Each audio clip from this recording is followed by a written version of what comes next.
Good morning, everybody. Welcome to today's Meeting of the Minds webinar on Collaborative Utility City Innovations for a Distributed Energy Future. During each webinar, we like to take a reading on who's joined us, so you'll see a poll pop up asking which sector best defines you. My name is Jessie Feller-Hahn. I'm the Executive Director of Meeting of the Minds.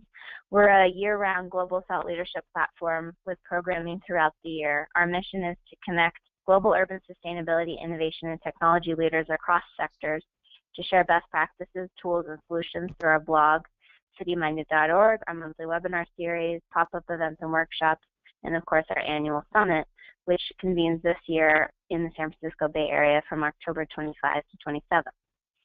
So a few housekeeping notes to begin. Because of our large audience in attendance today, you will remain muted throughout the event. We will have a Q&A during the second half of the hour, so when you have a question, please type them into the questions panel in your attendee control panel when you think of them. A PDF of today's slides will be available on the webinar events page on cityminded.org after the webinar today.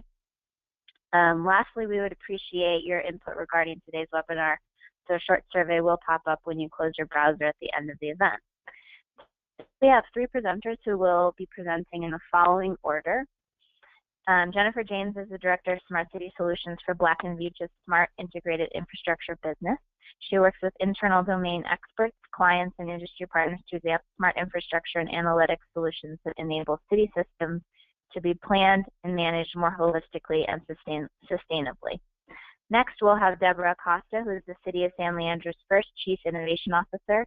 Recently, the city launched a new public-private partnership with Olidata Smart Cities, OSIsoft, Lawrence Berkeley National Labs, Growing Energy Labs, Inc., and Pacific Gas and Electric Company, PG&E, to create a citywide distributed renewable energy microgrid, a power plant on every roof and parking garage.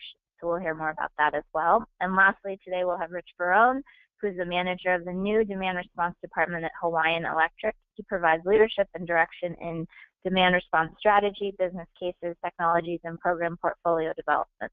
Rich works across process areas and the three Hawaiian Electric utilities to optimize demand response and distributed energy resources to foster customer choice and system reliability while supporting the state's clean energy goals. So we'll hear from Rich third. So let's start with Jennifer. Take it away. Thank you, Jessie. Today's webinar is really about innovation in the face of massive transformation. The company I work with, Black Veatch, has quite a bit of experience with those topics, with more than 100 years in the industry as a global engineering, design, and construction company. So for instance, the team that Jessie had mentioned that I work with, Smart Integrated Infrastructure, was created to focus on this whole shift towards smarter and more distributed infrastructure systems and the new data-driven opportunities that result from those. Nowhere is that shift and that transformation more profound than in the energy industry. The electric sector is particularly in the midst of a massive technological transformation as it shifts from this whole centrally controlled one-way production and delivery system to something that's much more diverse, distributed, and interactive. So we were talking about transformation and how that's really taking root in the energy industry. And one of the big things that's happening by way of technology transformation is the adoption of renewable energy and distributed energy resources. So renewables, there are a lot of projections out there. One I've seen from Energy Information Administration says that they could increase by up to 27% of net electricity generation capacity by 2040, depending on what scenario plays out. And now 29 states and the District of Columbia have enforceable renewable portfolio standards. Another 8 have voluntary goals. So all of these things are really accelerating that adoption of renewables and distributed energy resources and the smart grid technologies that enable all of these things to be integrated into the grid. So this creates a lot of new opportunities, but also a lot of complexity. So there are all these moving parts and components that now need to be coordinated and managed at speeds that were unheard of before.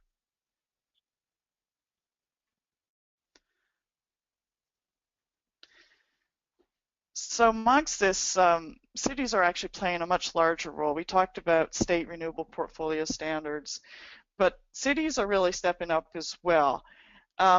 It's probably not surprising because cities account for so much of the global energy use and the associated carbon emissions, and they'll hold about 2/3 of the world's population by 2050.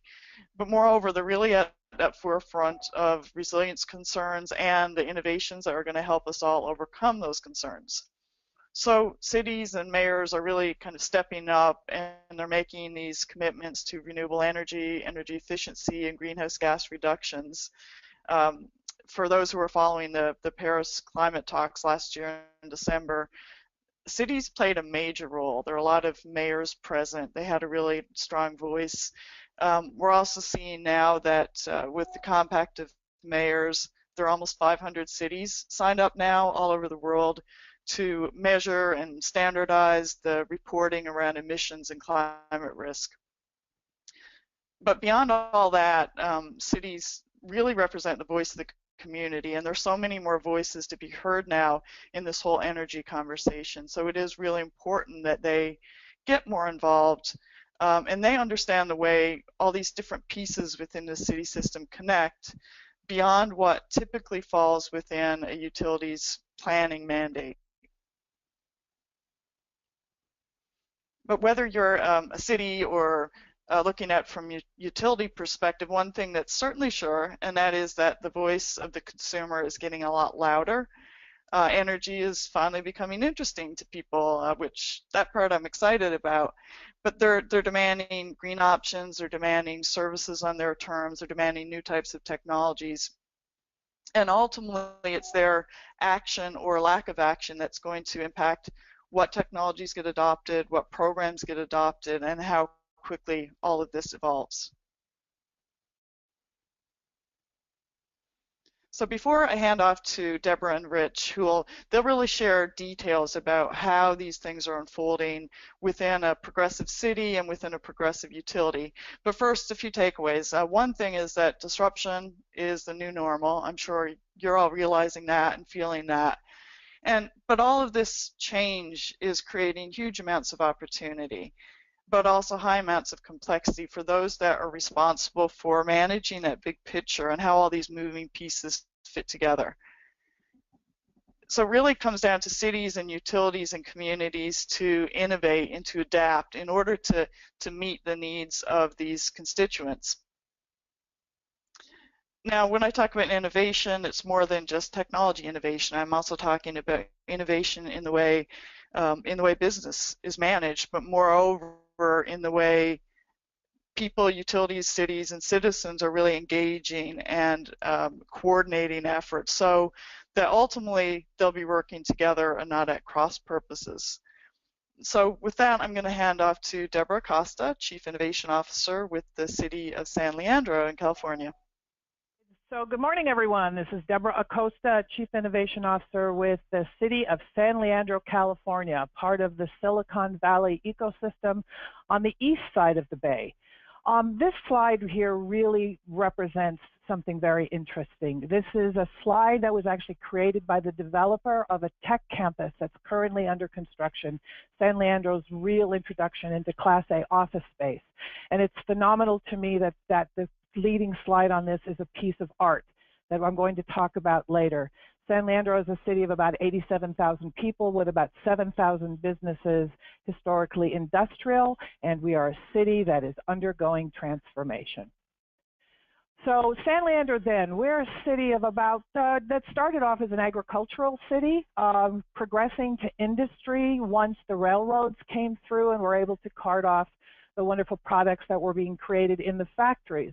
So you see here pictures of a Del Monte cannery that is located what is now downtown San Leandro, and then the Chrysler Dodge auto plant, which is currently our center of innovation known as the Gate. It all started off because we grew cherries, and our city forefathers decided that the way they were going to grow San Leandro was through having festivals. So fun became an important part of how San Leandro was transforming in the early 1900s. And in fact, this year we're going to have our 107th anniversary of the Cherry Festival. Coming back, about 30,000 people will come to San Leandro to see what the heck is going on here. But today, it's something very different. So from a cannery to a tech campus, we have about 750,000 square feet of Class A office space growing adjacent to the downtown San Leandro BART station. And what was a Chrysler Dodge auto plant is now our Center for Innovation and has the largest 3D printing hub under one roof in the world. So this is a city that has taken its assets, converted them to the realization of a changing technology, and we're moving forward. So what does this actually look like? This is actually, again, a slide or a series of connecting the dots that our developer, the tech campus, put together that I thought I would really important to share with you, because how does a city transform? And what does that mean about safety for women and technology and making connections and transit-oriented development, and how does this fit in community and future workforce resiliency? All of this together talks about a story that is really transforming San Leandro. And as Jennifer pointed out before, it really is going to take this kind of super collaboration between public and private that's really going to move us forward with our energy goals. So this piece of art is actually quite phenomenal. San Leandro is not a city that is used to having art in its walls. We have a city manager now, Chris Zapata, who is a really big supporter of art, and we're having all sorts of murals being painted and boxes being wrapped. But the important thing is this piece of architecture or sculpture is really significant. 55,000 pounds of stainless steel mesh lit up by 2,000 LED lights created by Marco Cochran. She was first displayed at Burning Man in 2013. She's one of 3 sculptures known as the Bliss Project. And what was really phenomenal was an event that took place in September of this year by the Westlake Urban Tech Campus developers, where the story was not about the building that was growing out of the ground beside us. It was about this phenomenal piece of art and how art can actually transform a community.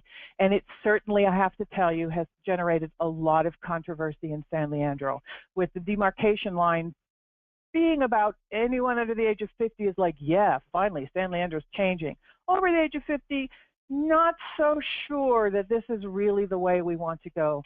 But the important part is the messaging behind the story. What would the world be like if women were safe? So an empowered woman, and we're really moving that towards a theme of safety and equity and access to public spaces, as the San Leandro Tech Campus is going to be have a big plaza around which Truth is Beauty is going to be built in the middle of.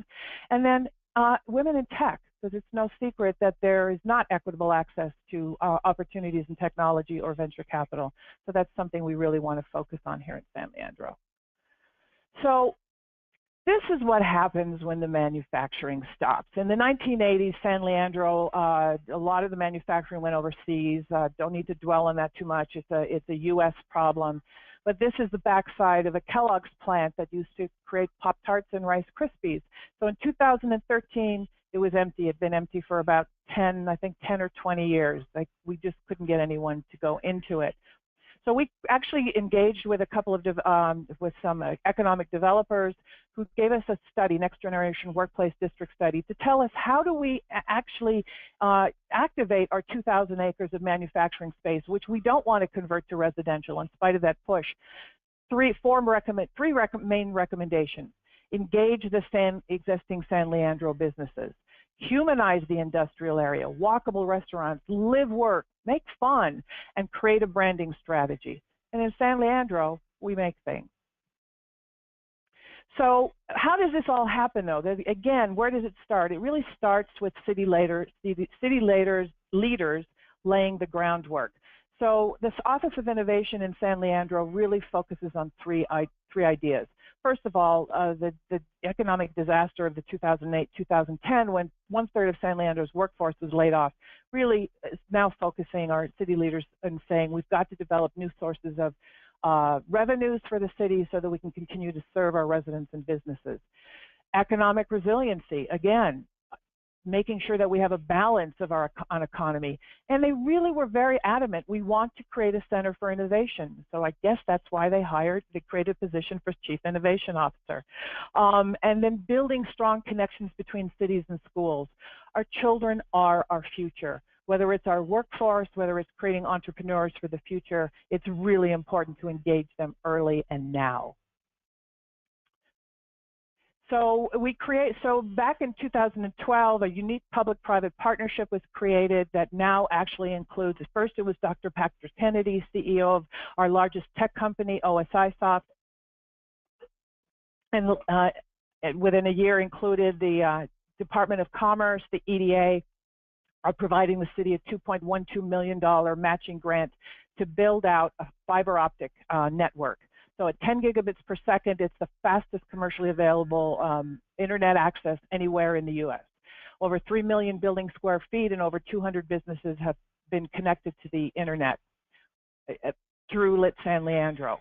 What we're now looking for is, what is that killer app that's really going to make that really sing for us?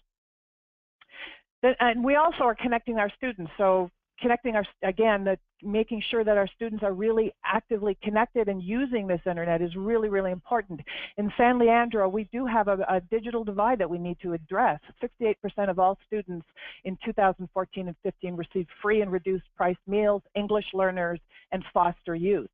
So we're going to be connecting 17 school sites and properties, 8,600 students, to the fastest internet commercially available, 10 gigabits per second.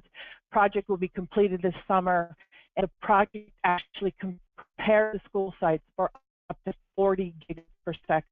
So we're really looking to the future. And it takes a community. When I see here Dan Dillman, who's activating the Bal Theater to bring live performance and music back, and Tim Holmes, former chief evangelist for Apple, who created the first, created a coffee shop that's now the center of our community, Zocalo, and Tracy McSherry, motion capture camera, he's now working with virtual reality. Mayor Pauline Cutter, students and teachers from San Leandro High School, entrepreneurs from the Gate. It really does take a community, and that's the emphasis, I think, and to build on what Jennifer said, it's not about just energy efficiency, it's about people. So Pilot City, we're all trying to create a vision of the future. We have to remember that there's 76.6 million millennials, which approximately were born early 1990s to about mid-2000s. As Gay Quinn, the developer of the Tech Campus, reminds us, we are trying to envision a future that belongs to a new generation, engage them in building that future. So this actually is a slide of two people that have been very engaged in San Leandro, adamant or really committed San Leandro residents and business owners, entrepreneurs. And this is actually a picture of a gate a brand new co-working space that Derek Lee has created. And this is a group of students from Cal Poly, San Luis Obispo, and San Leandro Unified School District high school students who are collaborating on envisioning Town Hall Square, a new property that will be going on the market later on this year.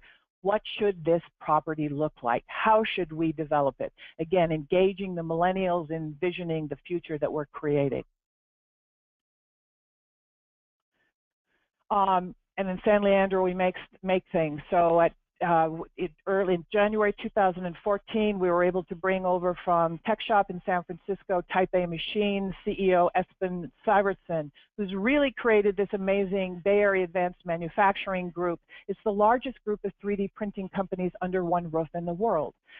And again, this is about what we're doing is creating new economic opportunities, bringing in entrepreneurs, and really trying to envision a future and engaging in that new technologies. So hardware meets software.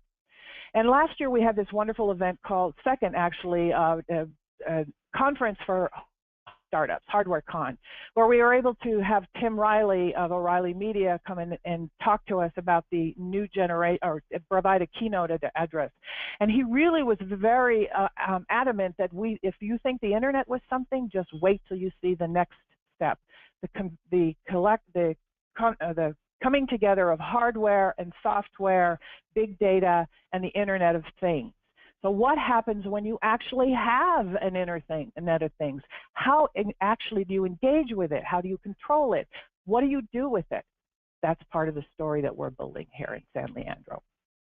So now getting back into what we're really here to talk about. The San Leandro Climate Action Plan was adopted. So the city leadership in terms of climate action and resiliency. In 2007, the city developed its its climate action plan after several years of data collection. And basically they decided that the climate action plan and greenhouse gas reduction measures and actions are structured around 4 general categories of GHG emissions: energy use in buildings, commercial, industrial, and residential, transportation and land use, waste, and municipal operations. So obviously, energy use in buildings was identified as the greatest producer of greenhouse gas and impact on climate. So and then everything crashed, of course. 2008, 2010, the ARA grant programs were able to provide San Leandro with some programs around energy efficiency that they were able to provide to residential and some commercial, and San Leandro's continued to be as generous as it can with providing those programs, but funds became scarce. But in the meantime, we have this wonderful new building here in San Leandro that was created out of a funky warehouse. It was created by the International Brotherhood of Electrical Workers and NECA for apprentice and journey-level electricians. It's a 47,000 square foot industrial building. It was originally constructed in 1982. It was redesigned to achieve 75% energy use reduction over similar U.S. buildings and 29% reduction compared to new commercial construction in California. It was opened in 2013, and the first time a seated California governor has visited San Leandro. By the way, they have absolutely killed expectations. The center actually produces 10 times more electricity energy than it uses. So following on this, actually in about March of last year, we had a unique gathering of 5 days of solar, and out of that, the important thing that came out of that was some really, you can see some of the sponsors, the participants in it, very unique for California, for San Leandro, put together by Derek Lee of Pilot Cities, who I referenced in an earlier slide, again, engaging the millennials. He has a vision for San Leandro that just keeps all of us very busy. Out of that, we really had 2 days of amazing dialogue with a number of different stakeholders, including Olidata and Enel, Italy's largest utility company, to brainstorm what a distributed renewable energy microgrid would look like in San Leandro. Oops. So then following that, in October, SB 350 is signed into law here in California. So by 2030, 50% of energy sales must come from renewable power. And it also establishes a new integrated resource planning, so distributed energy resources, to make sure that we're understanding that energy is not coming from one place, it's going to be distributed, and we need to develop systems to handle that. So there's security challenges also with our electricity, the way it is structured right now. In 2014, it was the Wall Street Journal reported that a coordinated sabotage attack of as few as 9 key transformers in the 3 electrical regions out of 55,000 around the country could cause a collapse of the U.S. power grid and a coast-to-coast blackout. This is not something that most people are really aware of, but again, is part of the push towards distributed energy resources. So here in County of Alameda, in which San Leandro is, they're actually moving towards developing a community choice aggregation, meaning that customers will be able to opt to have more renewable energy delivered to them as opposed to the traditional grid. So you can see here that basically the energy comes from somewhere, the utility delivers the energy, maintaining the lines, billing the customers, and the customer benefits from the affordable rates, local control, clean energy.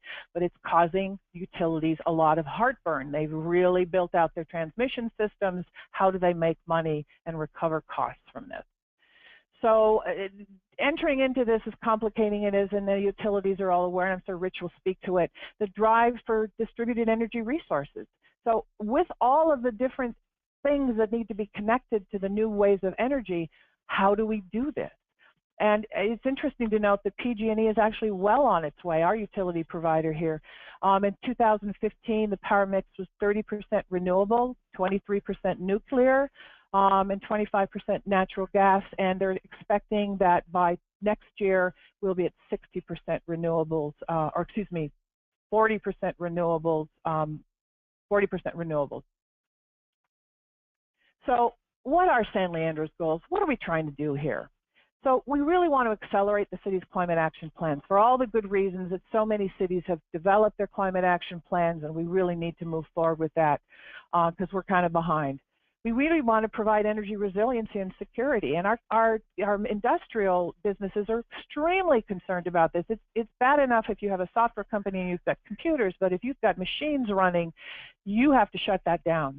There's no options if you don't have access to safe energy.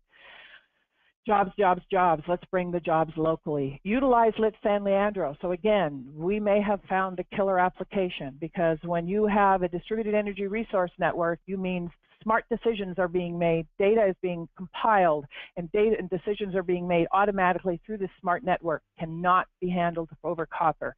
Need to have fiber optics in order to do this. And really, it will confirm San Leandro's reputation as a center for innovation. We want to lead and partner with PG&E on the new smart city energy paradigm. And to follow on that, in just last month, it was announced that the Zip Power, which used to be Olidata, is now called Zip Power, was a successful recipient of a $1.5 million California Energy Planning Grant under the Advanced Energy Communities. So I won't go into the details. You can read about this here. But basically, what I'm really excited about is that the grant team includes such depth, including the City of San Leandro, OSIsoft, which is San Leandro's largest tech company and is a big data company, Internet of Things, probably long before it was sexy. Jelly, Soul Systems and PDE, Lawrence Berkeley National Labs, and most importantly, our utility companies.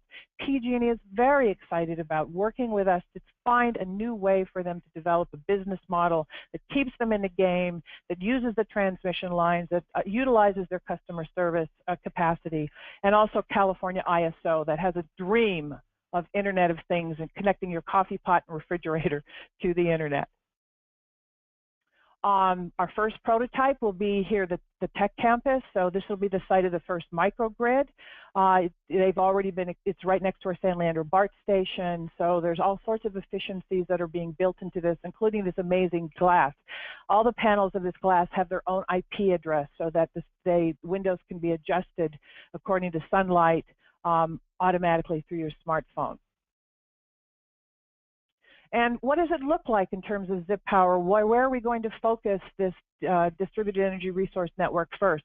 We're going to focus in our industrial area. So this is actually a map of our industrial area, and you can see by the highlighted rooftops, they're big.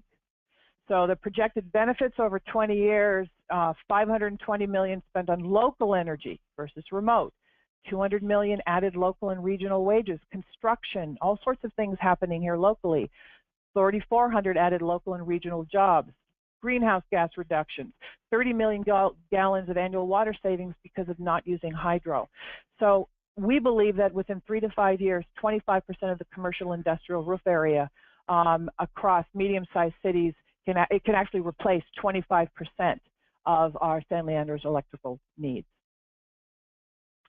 So some of the lessons. So first of all, collaboration. Jennifer talked about this. Look, folks, cities are where everything happens. We have the assets. If you can't talk, and we have the connections to our community. If you're not connecting to cities, and I've spoken to the California Public Utilities Commission, and PG&E finally gets it, work with us, or you're not going to get where you need to go. Regulatory bodies, including government, we're really not sure about this risk stuff. Well, this is scary stuff. Who is approaching us?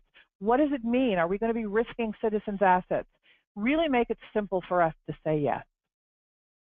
The current system simply can't scale. We can't do it. There's so many options out there. I just had a manufacturer ask me yesterday. He has a 150,000 square foot roof. He's had 10 different solar companies in there pitching to him. He's like, I don't know what to choose. This is just scary for me. I'd rather just do nothing, but we've got to do something. My annual bills are $350,000, electricity bills. We got to do something. And then finally, build a smart city platform. You've got to have the infrastructure in order to be able to do this. So, and then finally, it's about the fun. So you remember that Kellogg's plant that I showed you, that big empty lot? Today we have 21st Amendment, a craft brewing company that's taken all 157,000 square feet. That big empty outdoor space will become an event space where we'll have art meets beer, restaurant, tourist destination, and in fact, and in homage to Kellogg's, they released one of their most popular brews last year, toaster pastry. So in that, just thank you for listening, and the city of San Leandro is moving and shaking. Thank you.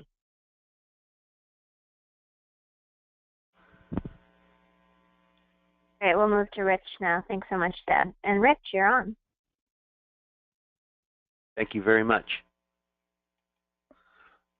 Are my slides showing up all right for everybody?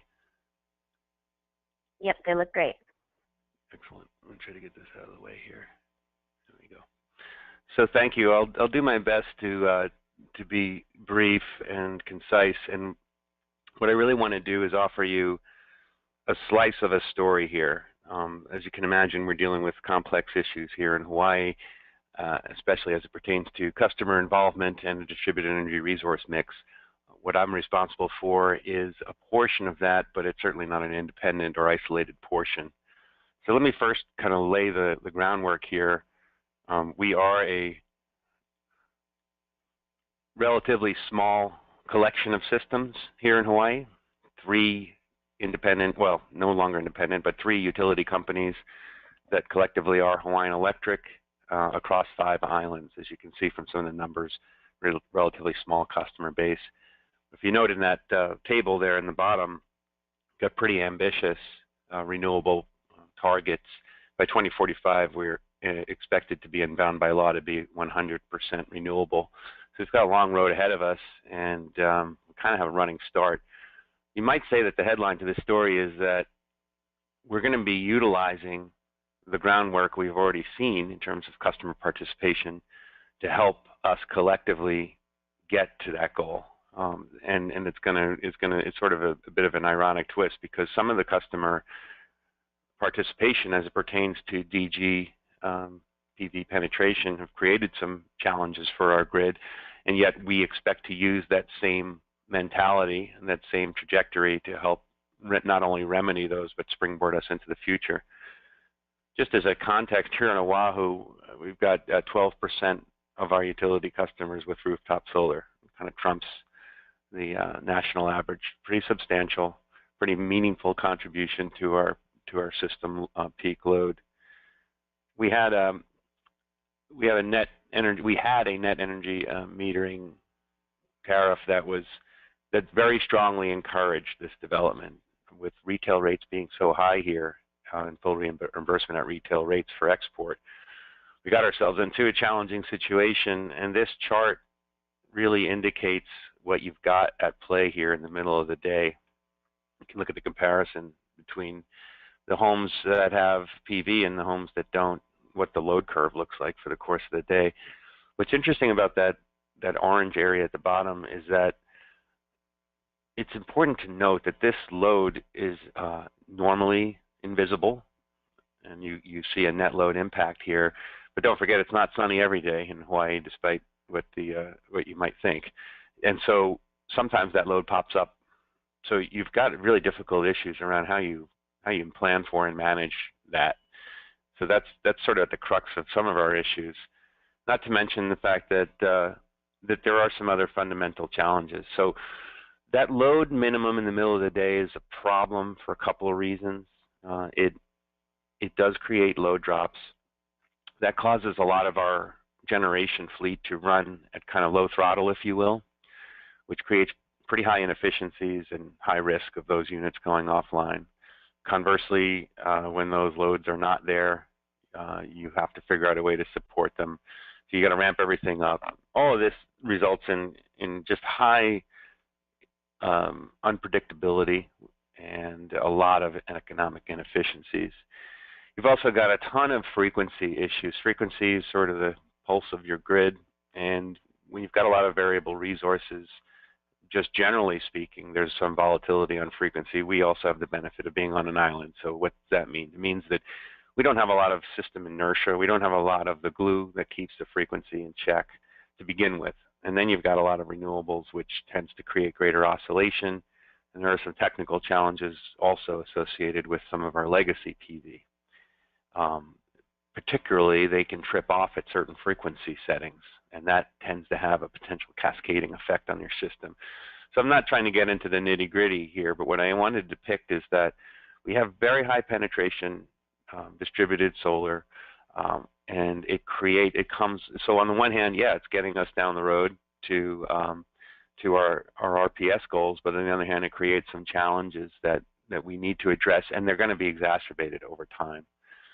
So the solution, in part at least, is to leverage this ideology, this inclination for distributed generation, and help shepherd it into the future. So the greater customer participation we can have through things like demand response programs, we can help mitigate these problems, also help achieve our RPS standards. But this is a collaborative effort. This is ourselves, this is the Public Utilities Commission, the main stakeholders, and of course the customers themselves. And what's really challenging about this is that these are non-simple issues, and frankly, the programs that we're going to be implementing to help address and solve some of these problems are also not simple. So what the unspoken part of this is, and maybe kind of loosely in that stakeholder category, we do expect a meaningful contribution by what you might call intermediaries or market makers or aggregators to help bridge the gap between the complexities of the grid services that are needed and the programs that deliver them, and the simplification, I think, needed to make this stuff very accessible for the customer side. So in order to help put the framework in place, the main tenet of my responsibility and my department's responsibility in the last 15 months has been to work on establishing an integrated demand response portfolio for the delivery of some of these needed services. And one thing you'll know is that unlike places like California or other ISO markets in the US, we have no wholesale market for some fundamental grid services. And so we're also a relatively small set of islands. So we don't even know how liquid a market would be, how fluid it could be. So in an attempt to tease that out a bit and try to hit the ground running and foster that market development, what we've done is we've developed grid service tariffs.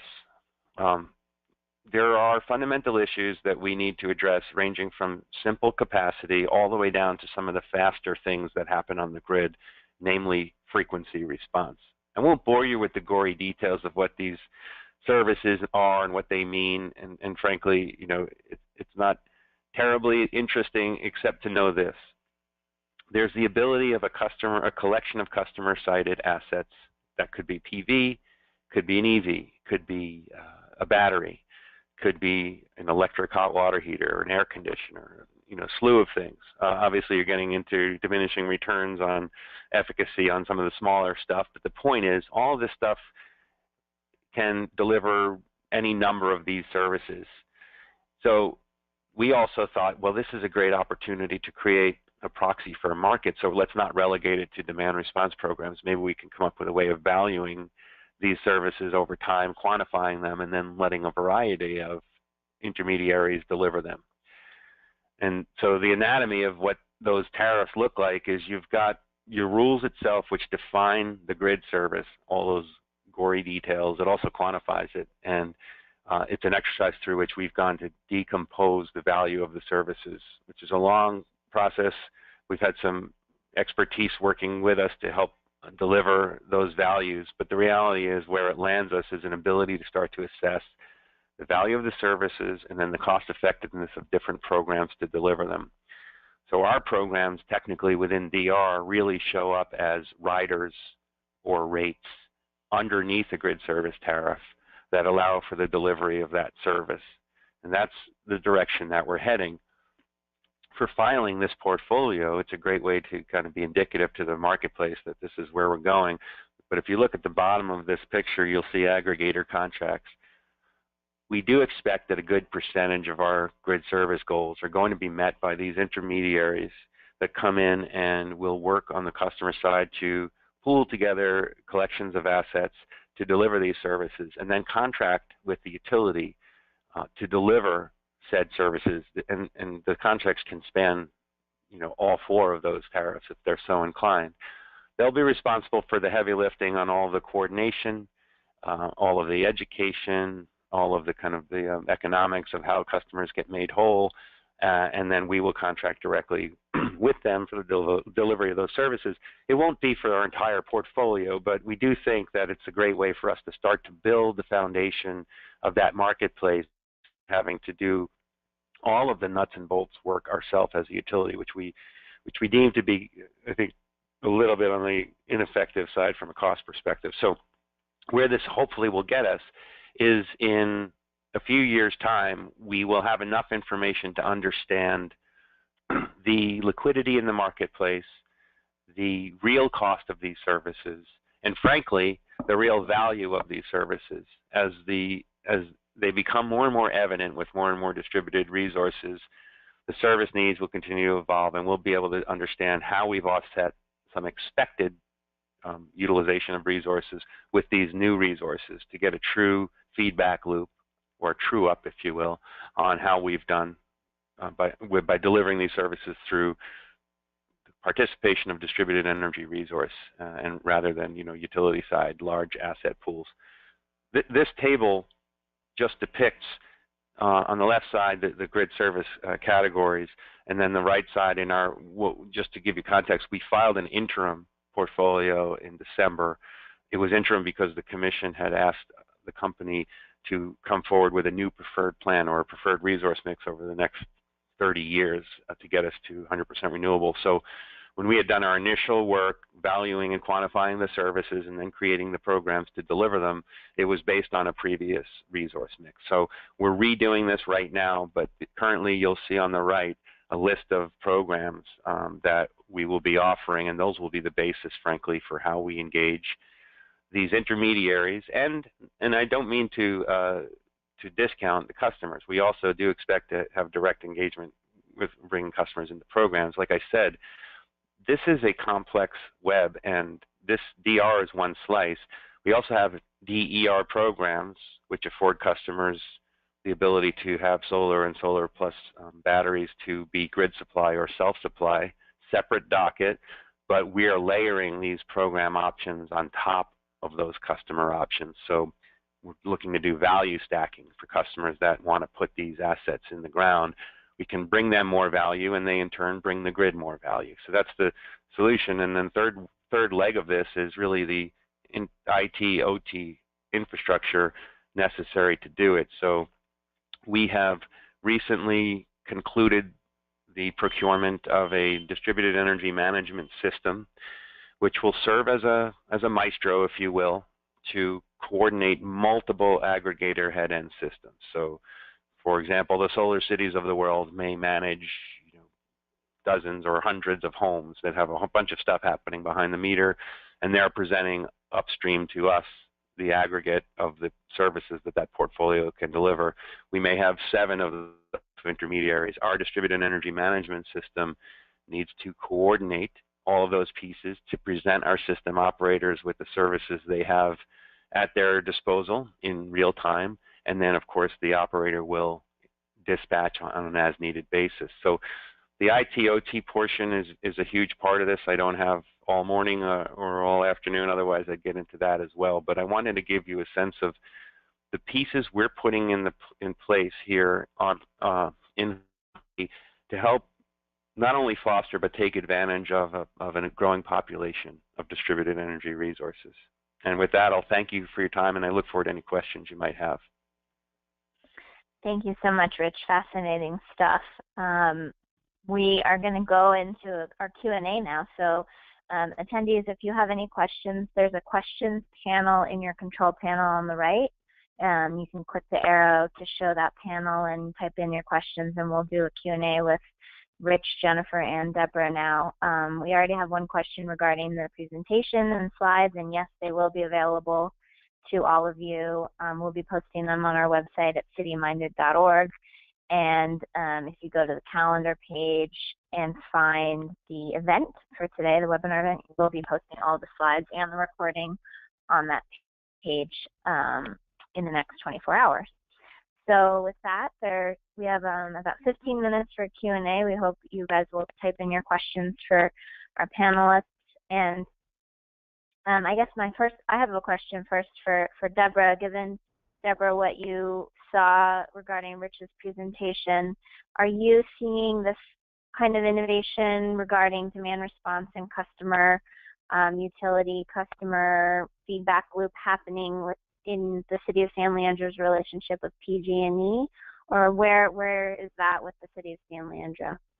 Well, it's just, I have to say, it's just starting. It's like we just found each other. I know that Greg Thompson of Zip Power has been developing a relationship with PG&E for some time and talking to them. And now with the delivery of the CEC grant, PG&E now sees that there is an intermediary, and that's what Rich was talking about, looking for those middle market, those intermediaries who are going to help bridge the gap between the cities and the communities and the utilities themselves to help scale up this, not only the distribution, the DER resource, but actually the DER resources. So making sure that there's solar on the roofs, that it can be captured, that there's battery storage, that that we actually are developing a handheld so that people can interact with what's going on in their buildings immediately, and whatever that system is going to look like. So remembering that the CEC grant is about developing that system. The next grant we hope that we'll be able to qualify for is actually grant funds to develop the actual system. Having said that, we're not waiting for it. There are several sites in San Leandro, including the tech campus, that are already underway in developing a microgrid, and PG&E is very much partnering with us in all of that. Great. And Jennifer, given Black Veatch's 30,000-foot perspective, since you guys are working in cities all over the world, what we're seeing with Rich and Hawaiian Electric, what are you seeing in other cities around that you guys are working with regarding Black Veatch's partnerships around this stuff? Yeah, sure. So I think what you see from Hawaiian Electric and Rich's conversation, and Deborah from the San Leandro perspective, is really some progressive thinking, some people who are already into the midst of dealing with this complexity. Hawaiian Electric is having to be at the fore of a lot of this stuff, so that level of commitment is certainly not widespread at this point. Now I'm talking more at it's a utility level, also a state level. So there's a lot of really interesting things that are coming from that initiative. I think some of the leverage of data and analytics in order to make more data-driven decisions, the types of testing and different options and experimentation to some extent that Rich is talking about. I think all that is really good fodder for other utilities and states and cities to follow. So I don't think that as many companies and utilities are as far along as that, and they're actually addressing these challenges. But it is something that this issue is something that we're seeing on the top of city minds.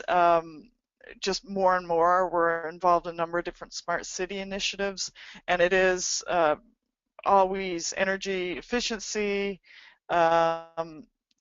complying with climate action plans or GHG reduction targets. They're always at the top of the list in terms of what smart technologies are being deployed to achieve. So I think it's pretty much pervasive as a goal, not necessarily yet pervasive in terms of how broadly it's being addressed. Great. Great. Well, we have a bunch of questions that have come in. For Rich, this one's for you. What role for storage? What role for storage, and would that be a utility responsibility or opportunity, or would another entity take that on, i.e., government? Storage plays, well, yes. in general, can you hear me all right? In general, flexible resources play really a necessary and large role in 100% renewables. Now, thermal storage can have a meaningful role, but electrochemical storage in the form of batteries is important. Narrowly, we see storage as an important end-use contributor to the demand response portfolio. More largely, we do think that there can be other roles beyond like more supply response capabilities that fall within the tariff structure that I've identified. And then, of course, circuit level, system level storage is clearly part of our resource mix moving forward. So we have it in the works. We're looking to map value to those resources, both for any company-owned resources as well as for customer-owned resources. In terms of the role of government, I think you know, we may, if we don't act, we'll probably see some degree of legislative movement on that, as we've seen in California. But for now, we don't. Maybe the role for the state here could be the form of some sort of tax incentives associated with it. But we have seen, as yet, no action on that front. Great.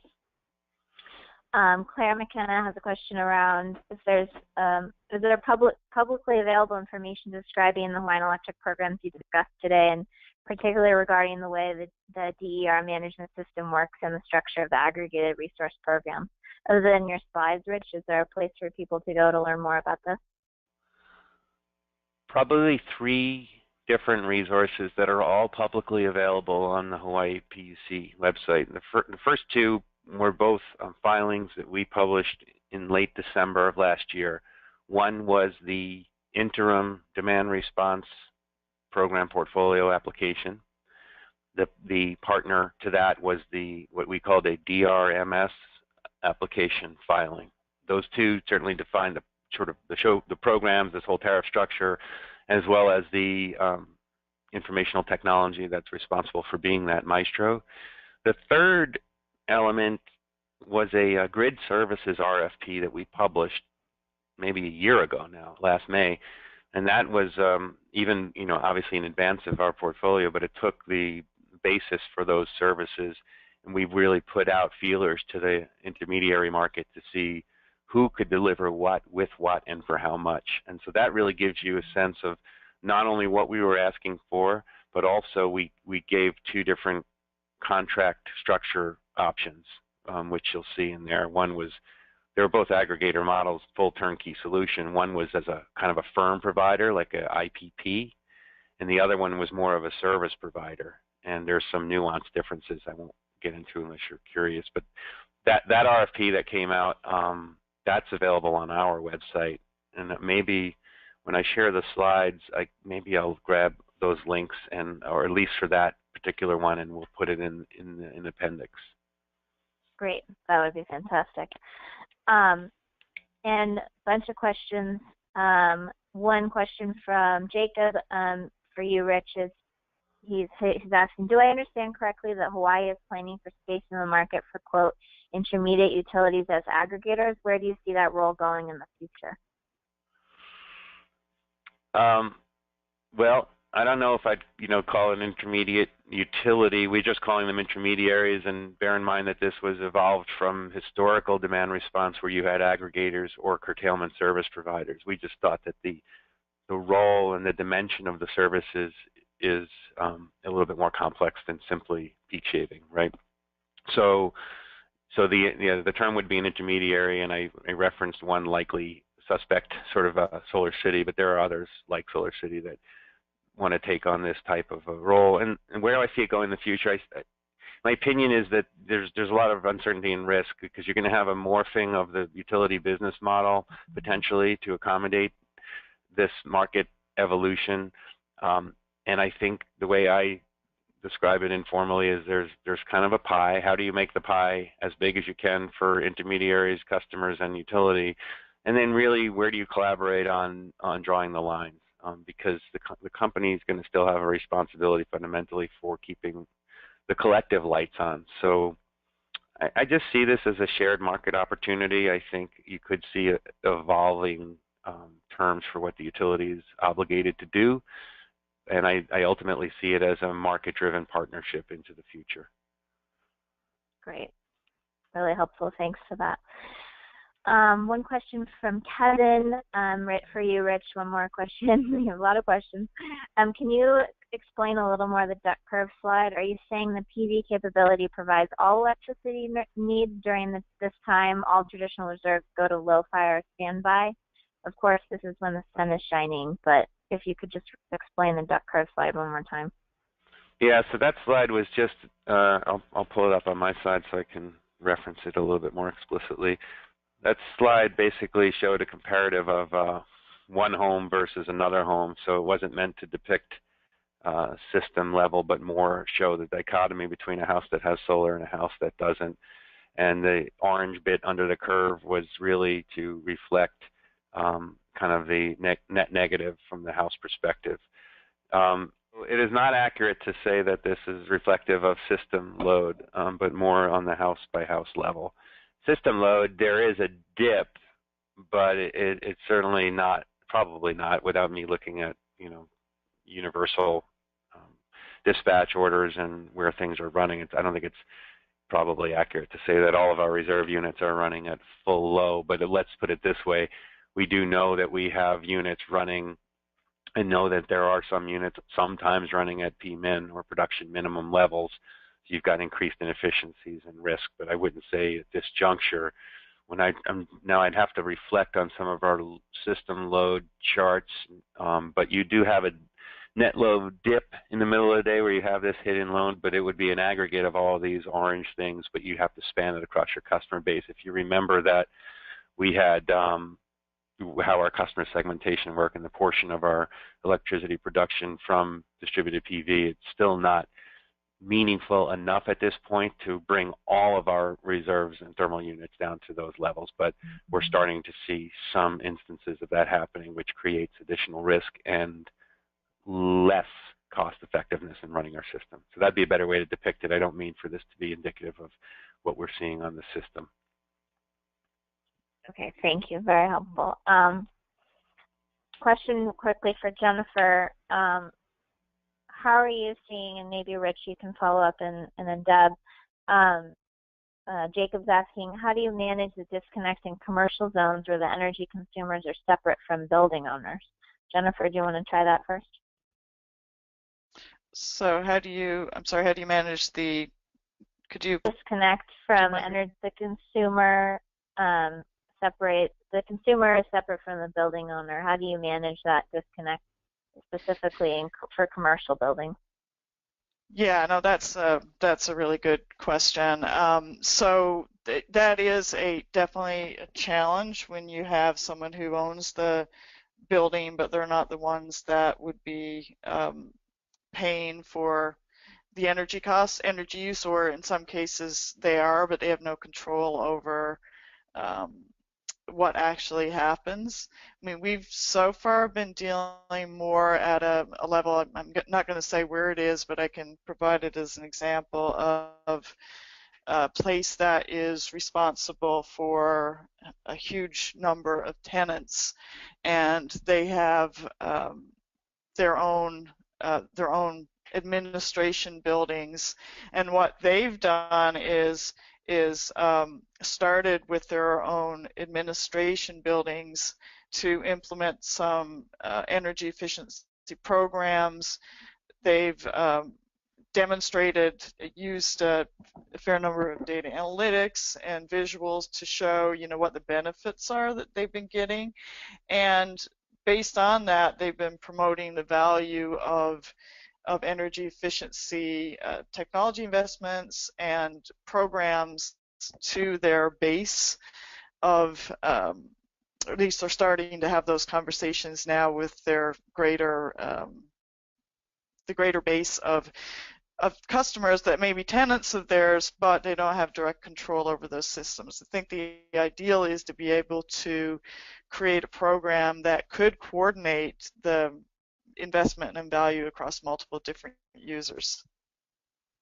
Great. And so I'd like 30 seconds, Deb, for you. Yeah, following up with that, that's exactly the kind of system that we're trying to figure out here. So we're blessed in San Leandro with a lot of manufacturers who actually own and operate within their buildings, and we're probably going to be starting there. And as we start to build up data, we know that the value of those buildings are actually going to increase. They're going to be able to make it more valuable for future tenants as well. They're going to be able to increase their property values and increase their lease rates. So that's the system that we're going to be in the process of proving over the next couple of years. Great. And Rich, 30 seconds from you. Yeah, it's a challenge. Let's see. One way we've mitigated it is by offering TATI dollars for upgrades so that we can help capitalize it and take some of that problem off the table.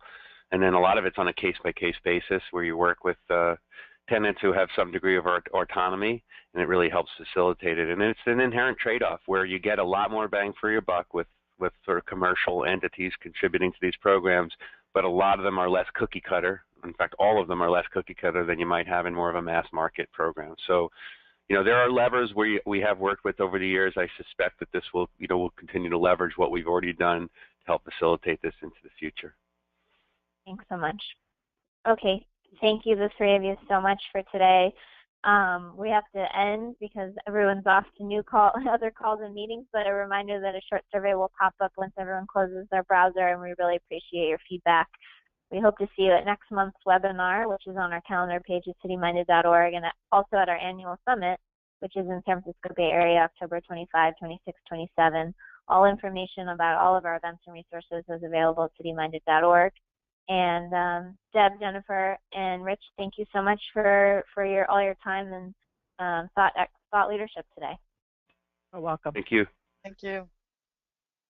Great. Have a great day, and thanks again for attending, everyone.